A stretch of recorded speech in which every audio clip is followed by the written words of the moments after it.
Hello, Mr. Follis. As part of the finals week 7 for organizational change course, you've instructed us to do this short video as far as how I would be implementing change in a business setting. I work in the law enforcement world, so my experiences are a little bit different. However, after reviewing several different types of change models, I've kind of settled on Cotter's 8-step change model, of which I would use to implement, an organizational change if I was placed into that position. So in Cotter's 8-step model, the first step would be to create a sense of urgency for change. Change always has to have a reason. Businesses just don't change just for the fun of it. There's always some type of reason for change, whether it be an internal issue or an external factor that's prompting the business or management to make a change. It always has to have a reason for management always has to have a reason to do so. I would, in implementing Cotter's 8-step theory or 8-step model, I would place the emphasis on understanding and communication. I want to make sure that everybody understands the reasons why we're making these changes, as well as want active and open communication between all members involved, so that the change can be implemented as quickly as possible, as best as possible. Maximize everybody's efforts in doing so, so that the company can transition smoothly. So that first step would be to create a sense of urgency, or identifying the reason for change. The second step in Cotter's 8-step model is to build a team or a coalition that would help you lead this change. Now, this team would have to be like-minded individuals such as yourself, who are pretty much going to be the backbone or your main support when trying to implement this change into the organization.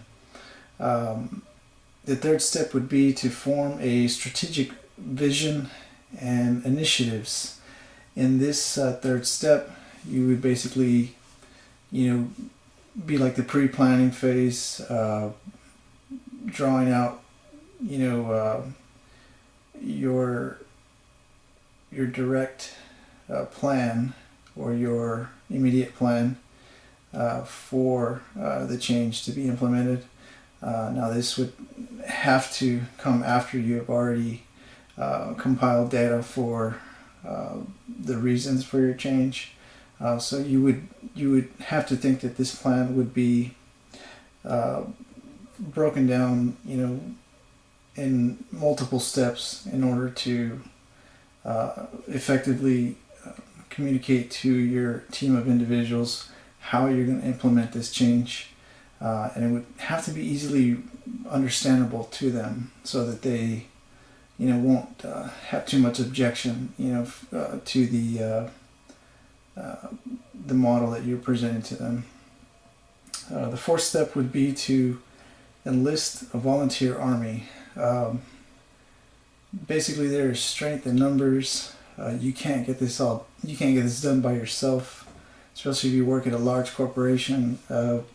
4 or 5, a handful of members are not going to get the job done for you. You need to, like that core team that you have, you need to find like-minded individuals who you can kind of coach and raise awareness to for the main reasons for change in the organization. These people will be your driving force. Once the change plan has been implemented, these people will be the ones that will create that wave of force, of change within the business. So, like I reiterated, there are strength in numbers. So you are going to need this group or this team to assist you with your organizational change. The fifth step would be to enable action by removing barriers. By barriers, we mean any type of problems that you might run into during your implementation of your change. This could be, like we said, internal, external factors. You would have to have pre-planned for this change thoroughly and extensively, and during that pre-planning phase, you should have identified any type of issues that may prevent you or kind of slow you down while implementing your change. So planning is of high importance when you're performing that fifth step. The sixth step would be to generate short-term wins.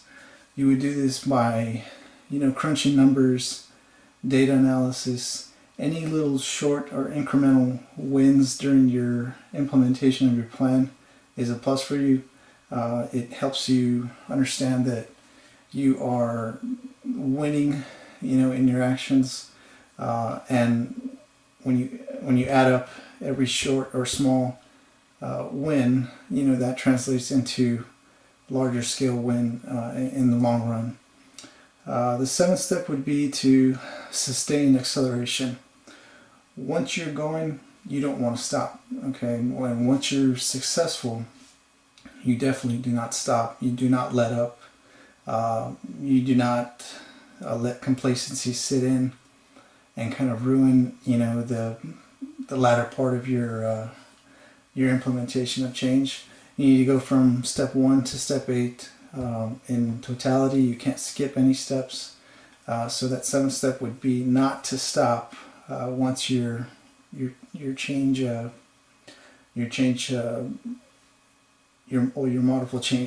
for change has been implemented into the company.